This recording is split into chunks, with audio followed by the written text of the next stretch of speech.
I know that you were an attorney first and foremost at the beginning of your career, but what from there led you to your entrepreneurial journey? It started when I was a kid. So it started when in the winters when we could shovel driveways and mow lawns in the summer, and getting a paper route, and having the lemonade stand at the end of my street on a hot summer day. And I realized that if I had multiple lemonade stands, I'd make more money. And so I literally like franchised lemonade stands with my friends. We'd ride around on our bikes, and so I would provide the product, and then I would have a couple of friends on different parts on different streets. I would always look at other ways to make money. And as a kid growing up on the projects, sometimes the ways to make money weren't probably really the best way. So Figure it you're out. scaling a lemonade stand at the tender age of I was what? probably 10. Yeah. Yeah. Yeah. I've heard so many entrepreneurs talk about their youth enterprises, but no one has talked about scaling, which is amazing. Doesn't Yeah. surprise me. Yeah. And it's funny too. I don't know if it was my mom's. I don't remember like anyone saying you should do this. We just did. And then also one thing I haven't talked about is that then it turns into a bit of a controversy too, right? Because if it's my lemonade stand and I'm providing the product, then the following weekend, the guys that were doing it with me, then they do their own. And I'm like, wait a minute, this was my idea. We didn't even talk about intellectual property and any of that stuff. So that created some controversy in the neighborhood, but you just be like, all right, fuck it. You do yours, I'll do mine. So that didn't last very long because they just said, why would I work for you when I can just do it on my own? That's good training. You had really early onset entrepreneurial training About from loyalty. experience. Okay. You had it within you. You're an attorney. And then what? When did the call center and supplements and long form ads career take place? I launched a business for a product called Zeus Juice. I talk about it in my first book, a freeze pop with booze in it. In fact, you know what? I have them in the freezer. I could even show them to you. I still have them if you want to see what they look. You want to see what they look like? How old are they? Yes. All right, hold on. Let me get one. I've never done this before. I don't think anyone's ever seen this. I So love it. Show and tell. Okay. Open that up. Is that like 20 years old? No. So 2016, I relaunched it. So these are real ones. This is the product right here. It's called Zeus Juice. And they're frozen solid, 8.2% alcohol. And we had them in these tubes like this. This is the second iteration of that product. So I launched it when I was younger and I was on my way to law school. And I ultimately went bankrupt because I just was undercapitalized. And I learned a big lesson there. It's funny, when one of the businesses we're getting ready to launch now, when I was launching that business the first time, a friend of mine said to me, who's a really great friend still today. In fact, I was just talking to him yesterday, and he said, Mike, is there anyone else doing it? And there wasn't anyone else doing it. And I was like, cool, I'm the only one. So therefore, I'm just going to crush it.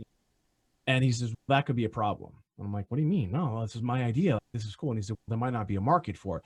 Why hasn't Bacardi done this? Why hasn't Absolute Vodka done this? Why hasn't some of these bigger brands already done this? And I'm like, I don't know. So I was the first one in the United States to get that type of package approved in the United States. There was another company in the Netherlands called Freaky Ice, and they were just doing a really good job. They did enter the United States, but they entered it and they didn't do it. So that was like my first like business. And we were doing some great things. We were on the cover of Stuff magazine. Pam Anderson was on the actual cover. And the article actually said, hey, kids, want to try this? Oops, this isn't for kids. And I'm like, fuck, it's not going to be good. But actually, we blew up as a result of it. It was everywhere. We had orders in countries I'd never even heard of. But I was also undercapitalized. I didn't have the money. And then the machines that I had making it, they were faulty. And I was delivering the product and they were leaking. And all over the world, all over the country. And then ultimately, I just ran out of money. I couldn't fix the problem. So I was in law school. So I had to make the decision. Do I stay in law school, or do I try and raise money and try and figure out how to raise money? So I chose, let's stay in law school. So I did that. So you just put it to bed for a bit, and then you revitalized it in 2016, right, having a lot of experience in capital or access to capital, right? Yeah. You asked about the call center stuff too. So I was in law school. I was broke. I declared bankruptcy. I needed a job. I just needed money. And so a friend of mine was actually working in a call center, and she was making at the time $1,300 a week. This is in like 2000, maybe like in 2001. And I'm like, if you're making 1,300, well, I'll like triple that, because I've been in sales my whole life. I was a recruiter before that. I sold cars right out of college, and she's borderline brain dead, and she's doing 1,300. And so I went to this company, and they didn't hire me. They said that they said they didn't have room for me. Now I show up there, I'm in a suit, I'm in law school, and they told me they didn't have room for me. In the call center, by the way, it was like literally like the boiler room. There were guys on the fucking ankle bracelet, and I'm like, you don't have room for me. They probably knew you weren't going to stay long, and why to invest time in someone that was, just there for they were probably moment. scared, because they were like, oh, they got all these criminals working there. And so the HR guy says to me, we don't have room for you. So I went around the HR guy, because I was a recruiter before that, by the way, so I know how to do that. I went around the HR guy. I went into customer service, and I got hired in customer service and started killing it in customer service, making more money than everybody, including the managers there. And they didn't know why. They didn't know how. They're listening to my phone calls. What is this guy doing? Is he's like, and by the way, it was the easiest job in the world. Calls were coming into me. All I had to do was pick up the phone, deal with their problem. But I was a sales guy, so I would just sell them shit. So I started to learn that business, from customer service to sales to shipping. I learned all that stuff while I was in law school. So I was going to law school nights. I was taking calls during the day. They were open 24 hours a day, 7 days a week. So I could just pop in whenever my schedule, they let me do that, because I was doing a good job. And then ultimately I became their in-house counsel, and that was a hell of a ride. And then in 2008, I started my company doing the same thing, just doing it a lot better than they did. So that's Wow. a Reader's Digest version of it. And is that call center business still happening? Mine? Yes. Yeah. So I actually sold the call center. Running a call center is a hard thing to do, especially when half the people that you employed are from your town and you went to high. And it's an hourly wage game, right? It's an hourly plus commission, and we're here in Massachusetts, and at the end of the day, really just financially, it wasn't working for us. Because it was just too expensive to employ people. So we sold it.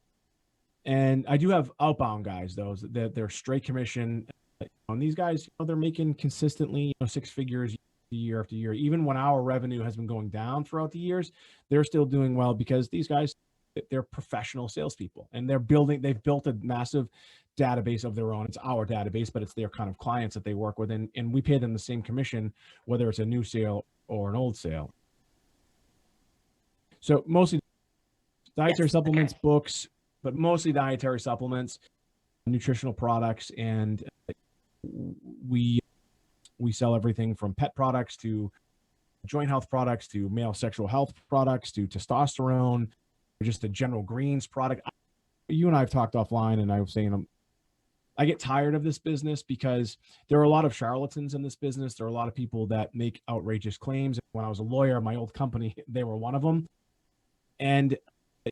But at the end of the day, it is a great industry, and these products do help people. But unfortunately, there's just a lot of bad actors. And when you're in that space, you get pigeonholed into that space, and you get wrapped up into it, and you have that perception as well. And we sell them on television, so all these different things. But I still do love it. It's just the business itself is becoming increasingly more difficult. It looks like you're distancing yourself as the man on the forefront from that business. And is it that business that you did the long form ads, the TV infomercials? Yeah. And then, so still today, we have infomercials that are still on today. And I'm the host of the shows. I look a little different. I'm just trying to look. Yeah, I look a little bit different. I usually don't have the beard, and my hair is usually a little tighter, and I'm usually rocking a suit. And our television studio is actually right out there. And so that's what it looks like. But yeah, so we you're do still long-form filming commercials. those currently. And where can they be seen? I need to see one of these. I'll have to send you some links. They're on 24 hours a day, 7 days a week, all over the country, all over the world, actually. So the infomercials look, they're dying, and they've changed. And the model has changed significantly throughout the years, because of just how we consume our media, and with all these different on-demand options and apps and things like this, and free channel guides and things like that. So it's becoming more and more difficult to run a business the way I've been doing it. We buy time everywhere, whether it's Discovery Network or just your local broadcast station as well. We have A media buyer? I have a media agency that does it, but I have an in-house guy that manages it for us. That was one of my past jobs, was a media buyer for an ad Wow. agency. You've done Yep. a lot too. Oh yeah. Yes, I have. We won't even go there.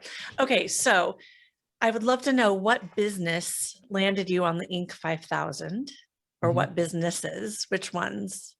Yeah, so that's my company, Blue Vase Marketing. Look, you and I both know to be able to say that is quite an accomplishment, but at the end of the day, it's also marketing. And so when Exactly what, this is why I'm asking you is, how did you leverage the inclusion on that list? What did it mean?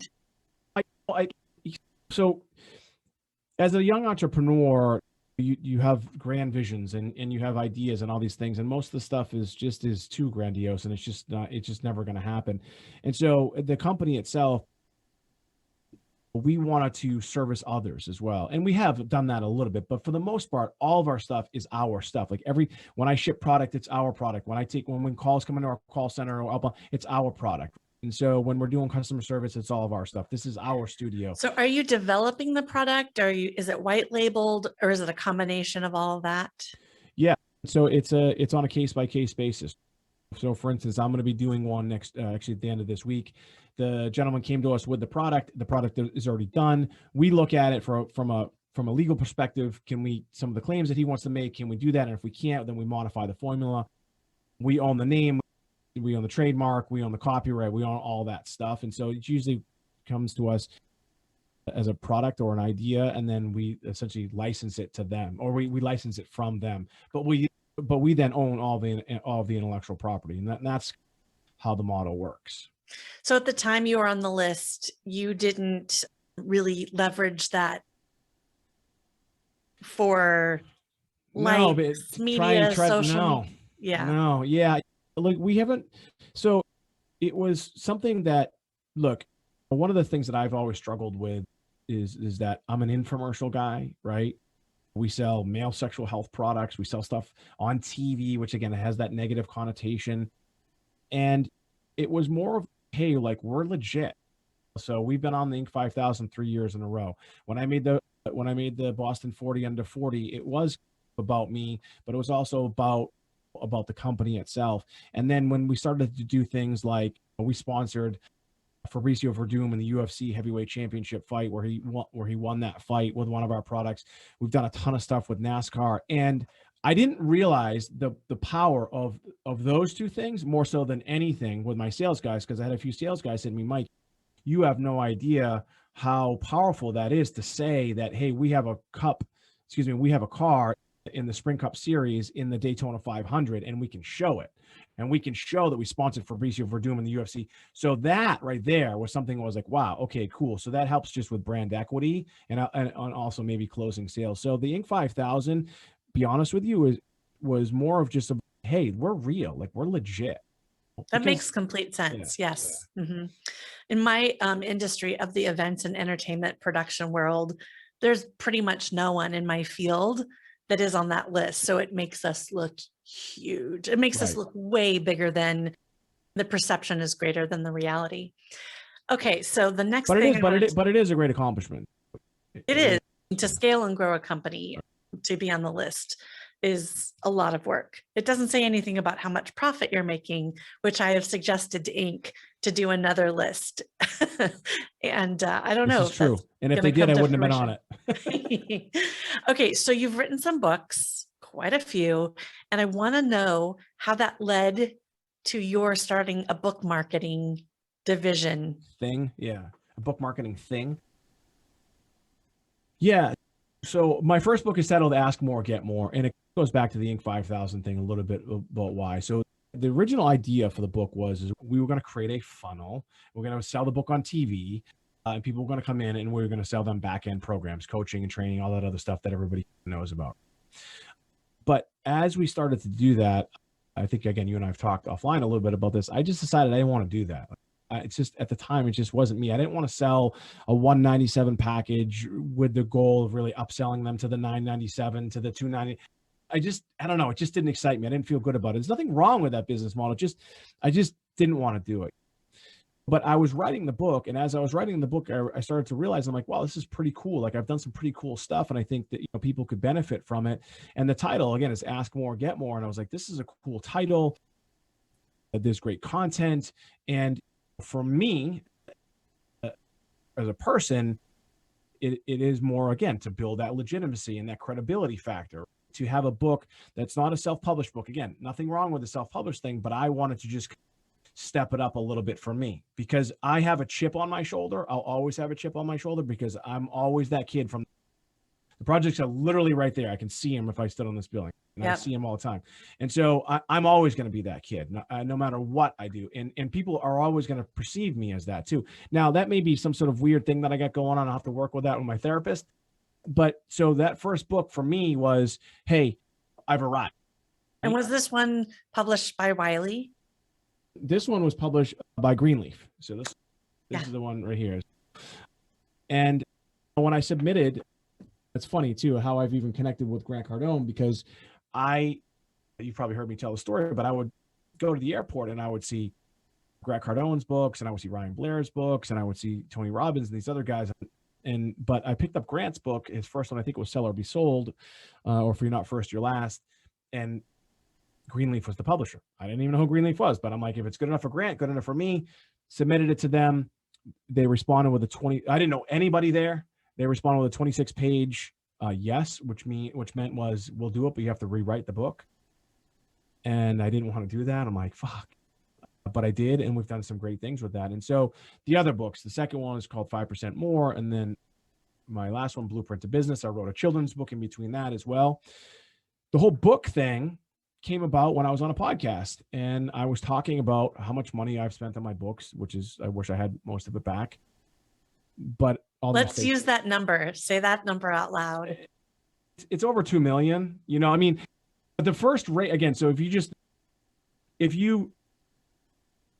the first race that I did with NASCAR, the first one was the Daytona 500. Now, I didn't wrap the car, but even just putting it on the panel was crazy money in the Daytona. And then I wrapped cars, like you can see, and go to my Instagram. So I did a lot of insane things. I sponsored my buddy in the World Series of Poker. That was fun. Actually, he cashed. That's a long story, but that was fun. So I did a lot of things. It didn't sell books. And so I started to think about, I had a mentor say, he says, Mike, you have this massive database. You've been building it for years. This is now probably like 2015 or 16, because we were thinking about the other book, 5% More. He said, why don't you look at your database and see what you can do there? See if you can get your people to buy books. And I'm like, Now we had sold books to them already, different types of books. So we said, let's give it a shot. And that's really how the whole thing happened. So someone heard me on a podcast, reached out to me and said, hey, I have a client and I want to get him on the Wall Street Journal USA Today. Can you help? And I said, I've never done it for anybody else, but I'm pretty sure I can, because I've done it now multiple times for myself. So let's give it a shot. And now the rest is history. And I've been doing it now for authors over and publishers and things like that. And I love it. You and I talk about this. I know you have a book coming out, and I just love the world, because I also know what it's like to launch that first book, Ask More, Get More, and watch things go horribly wrong, and people not buy the book and getting bad reviews and all these things. A lot of them you can control. And so I just learned what to do, what not to do. And I also learned a lot of things. Most of the publishers have no idea what I'm doing, how I'm doing it. And a lot of it is, if I talk about it in one of my books that I've also written. You're the Wizard of Oz of book marketing. It's a lot of it's not that complicated. It has taken, so that $2 million that I've spent ultimately it got us here, like you and I, like we've had. So if I hadn't done that, you and I wouldn't have met. So it was well worth it. So let me ask you this. You have Vase, you have this book marketing, you've got a lot of stuff going on. It seems to me in our relationship that one of your main things that you're working on is the book marketing. But everything you've told me up to now is still working. The alcoholic ice pops and so how much of your time, how do you split your pie? Yeah, I talked to you about how efficient you are and some of the systems that you have in place. it's hard, especially when you come up with an idea. See, here's the thing about me is that when I think of something, a lot of times it happens right after I meditate. And they always say, when you meditate, don't act on it, just write it down, think about it, let it percolate. And so when I come up with an idea that I really think is good, that I think that we can do, that makes sense, that aligns with our core values, and I think it can help people, then I'm going to do it. Now, Zeus Juice is not one of those things that all that stuff that I just said, but it's a cool idea. And I think it could sell. I thought it could sell, and it did sell. And I just never want to be that guy that looks back on his life and say, I wish I tried. I should have done that. I call it if I had only syndrome. And there's so many people do that. And I'm 46, and a lot of people say, oh, you're just getting started. And that may be true. We're starting to get into the second half. So I just always want to just, when I have something that I think is viable, I want to try and at least take it to a point where we can prove whether it works or it doesn't. And by the way, in the infomercial world, I've produced here at Blue Vase, I don't know, probably like 100, but I've been a part of hundreds, and there's only a few that work, and that's just business. So the book marketing thing is something, it's not my core business. It's not my primary business. The primary business is the stuff at Blue Vase. But to be candid with you, there's a shift happening. It feels like it's more of a passion. So if I hire you to market my book, which is probably going to happen, how many people are working on that project? It's not just you. Are you the front man and then somebody else, a team of people are doing? So we have, like you, we actually have a small crew here. I think I have a total of 20 employees. And when we turn it on, it essentially just works. We have a couple people that watch things, but you do actually get me. So if you're doing what you and I are talking about, which is a higher level thing, I want to be the one that's dealing with you, the author and or the publisher one-on-one, because we're not doing hundreds of books a day or a week or anything like that. We're actually doing a very small number. So I can do that. But for the most part, once we turn it on, it just works. And that's the beauty of it, right? It's not, we like to say it's not AI, but it is systematized that once we turn it on, even if I wasn't a part of it, it would just work. Okay. I love a system. Yeah, I love a good system. Yeah, I know you do. It makes my heart sing. Okay. Yeah. The next thing I want to talk about, which I'm very into and very excited about for you, but also for myself on many levels, is ConneXtion Capital. Sure. What are you willing to say about it right now? Yeah. It's funny. I was just talking to my CIO a second ago. I said, this is probably the first time we're going to talk about it publicly. So I'm writing a 7th book called ConneXtion Capital. And as I was writing the book, I started out to tell a story about when I was a young lawyer. I went to a trade show in Vegas, and I was broke. And myself and another guy who now works for me as my director of marketing, we went to this little cocktail hour, and we met a guy. His name's Mark Bigelow, and he just came up to us. He's a little bit older than us, and he handed us his card. And he said what he did. By the way, he was a media buyer, media agency, and we developed a relationship pretty quickly with him. We just liked him, and that one meeting has changed my life, and it's changed thousands of people's lives. And it has connected me with people literally all over the world. And so I started to tell that story. And there's so many things. It's the 6 degrees of separation. People always, Kevin Bacon. So as I started to write the book, I started to think about really what's going on in the world right now. So as a kid who grew up in the projects, money was obviously an issue. Credit was an issue. But I think that's becoming less and less of an issue for people. People talk about the wealth gap. People talk about the credit gap.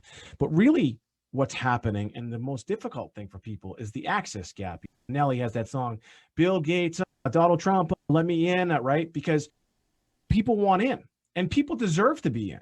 And for whatever reason, they can't get in. Maybe they don't have the type of personality that I might have or you might have. Maybe they're nervous about, or maybe they can't afford getting on a plane, going to Vegas where all these trade shows are, and then buying a ticket to 10X Growth Con, or do all these things because they're just trying to get access to somebody. So I was like, what if I could provide a platform where we could level the playing field, where where you could get access to people that not necessarily famous people, but they could be famous, but the people that you believe that could potentially change your life. And then I started to think about those people, the ones that you want to connect with. What about them? What's in it for them? How could they help? Well, a lot of these people like you and me, we like to help other people, even in the same industry. Because when we talk about the book marketing stuff, we have this room on Clubhouse, and people come into my room all the time. We're technically competitors, but we like to help each other out. It's just humans. But there's this disconnect. And when I started to think about what I could do as I'm writing the book, I said, well, let's see if we can create a platform called ConneXtion Capital where I can bridge the gap, where I can show people how to essentially skip the line to go. I tell people it's like a combination of Masterclass, LinkedIn Sales Navigator, and the Disney Fast Pass all at once. And so when you ultimately do connect with somebody like my friend Mark Bigelow, your life can literally change. And people, it's a cliche-ish thing. People say, oh, your net worth is your network. And people say that all the time, but I don't think people really necessarily understand it. And I also don't think that there's a difference between networking and connecting. And when we at ConneXtion Capital, we're going to connect you, right? We're also going to show you how to truly build a connection with people. And if that person that you're connecting with, we call them expert advisors. Well, let's say it's Elon Musk, and Elon Musk has a conversation with you. If you develop a connection with him and Elon Musk wants to give you his cell phone number or his email address or whatever, congratulations. And for me, I get so excited because I think about the future. I think about when people, it's like Match.com, right? You hear it all the time. They say they got married, and the founders of Match probably really excited about that. I can't wait to hear when we connected some kid right out of college with a very powerful influencer or business person, and they go on and build the next billion-dollar company. I can't wait to hear those stories. Yeah, you're a catalyst for growth and great stories. And I think as you're coming up to your second half, things like that matter more potentially. They matter more, yeah, to anything. So because when people think about legacy, right? Look, Tim Ferriss. Okay, so Tim Ferriss was a prolific author, but guess what? He started out selling supplements, right? My friend Dean Graziosi, he was an infomercial guy, okay? Tony Robbins was an infomercial guy. Tony Robbins also sold supplements. He owned Twin Labs, okay? But the supplement, there's a common theme here with a lot of us. And it's not a bad industry, but it seems to be, it's always like a stepping stone. You don't hear about people really staying in it for a long period of time. And yeah, I'm excited. You and I talked about it, and I think it truly is going to change the world. And we're getting ready to launch it. And by the time your podcast probably comes out, you go to ConneXtionCapital.com. It's ConneXtion Capital.com. And I think it's going to change people's lives. And that's why I'm really excited about it, because again, I wasn't given access. And that's really the passion there for me. I wasn't either. I think access to higher education, connections. I remember just recently, like maybe 2 years ago, the only person I had to advise me on finances was an Edward Jones agent. And someone came up to me and said, an advisor of mine, and said, no, you are way beyond that. But there is no way I had access to the wealth advisors that I have now prior to that. They don't advertise. They're not out hustling. And it's just being in that certain echelon that gives you access. So I think, you know how I feel about this idea. I love it. I want in. So let me ask you this. At this point in time, with all of your businesses that are existing and the ones that you're growing, what is the number one challenge that you're really faced with now? So I was just on Clubhouse before we started the podcast. And so I've built my businesses and grown my businesses without raising money. I don't know a lot about that space. I've had friends and family put money in some of these businesses here and there. But for me, it's always been lack of working capital. So we're always bootstrapping stuff to this day. And I talk about it all the time. Look, when you get on the Inc. 5000, you have to certify stuff. And like, I have no problem if someone were to call me out and say, you say You say you've done 300 million. Yeah, sure. You want to take a look at my fucking tax returns? No problem. But I haven't kept a lot of it, plain and simple. And so to start a business and to grow a business the way you really want to, you need that capital. Can I figure out a way to borrow money, which I've done throughout the years? I borrowed from one guy over $100 million. Right? I borrowed it, really expensive, like crazy expensive money, like almost loan sharking type money, an actual bank, but borderline usury rates. So when I think about scaling a business properly, like my friend who would with the Zeus Juice business also talked to me about, Mike, whatever you think you need, multiply it times 3. The cool part is that I have built a great team. I have a CIO. My CIO is an actual Mensa. He can't say that because I don't sound like a dick. My CFO is a brilliant guy. My director of marketing. So I do have a great team, and together we work well. And we have great infrastructure. So to start a new business, it's not literally like starting from the ground up. We have systems, we have servers, and all the other tech stuff that you need to start a business. But at the end of the day, it's capital, Yeah. So yeah. You go out for angel investors or venture capital for ConneXtion Capital? Yeah. We're looking at that right now. So I think the first round, so to speak, is going to be friends and family. That's what VCs like to see anyway. Can you raise $1 million on your own? In this, you and I talked about this. Look, here's another product right here. So here's a vodka, right, that I launched. And I got the Zeus Juice thing, and I got all these businesses that I've done. I launched the Daily Fantasy Sports Company, basically because Jason Robbins, who's the founder of DraftKings, was a dick to me. Like crazy things. I've done really silly things. But with this, it's one of the first things that I've ever talked to anybody. Every single person wants in somehow. Every single person wants to be a part of it. And that's when I was like, all right, cool. You've landed on we know we have something. Now, look, people are like, what about if someone else tries to knock you off and all this other thing? There are things that are close, and someone might try and come knock us off, but that's okay. That means there's a market. We already know that there's a market. We already know that there's a huge disconnect. And so I'm not worried about even the raising money side of things. I'm really not worried about anything. I'm just excited just to finally get this thing going. And again, probably by the time this airs, it'll probably be up and running. One last question for you is, you and I met on Clubhouse, and I actually don't remember which room. It doesn't matter. But how has that added to your life and your business? How has being on Clubhouse, either hosting your own rooms or being in others? Yeah, I think it has been life-changing. To be able to, especially during COVID, to be able to connect with people and to listen to people and learn from people that are smarter than you. And I have never seen anything like it up until this point. And so it's been fantastic for me. I've learned, I told a story where we were launching some Facebook ads. We don't do a lot of Facebook stuff. And we were launching them, and I was on Clubhouse. I had the earpod in, and I was in my conference room, and we're looking at it. We're getting everything ready to go. We hadn't even submitted the ad, but before we even submitted the ad, everything was frozen, and we were locked out and said that we can't run ads. I forget exactly what it was. It turned red. It was like the world had just ended.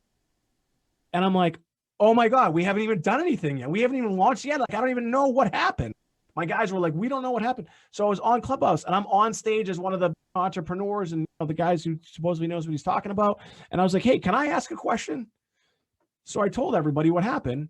And there was a guy on stage. His name's Aiden. You probably see him around. He's doing some great things on there. And he said, Mike, this is what happened. This is why it happened. Happens to everybody. Here's what you need to do. Bing. I did it in less than 24 hours. It was fixed. Live on Clubhouse. Live on Clubhouse. Like, amazing. To me, that was amazing. And to be able to connect with people like you. And, look, I've done some cool business already with people in Clubhouse, more specifically with the book stuff. But we talk about the connections. See, Clubhouse is great so you can connect with people, but it's not perfect. Nothing's perfect.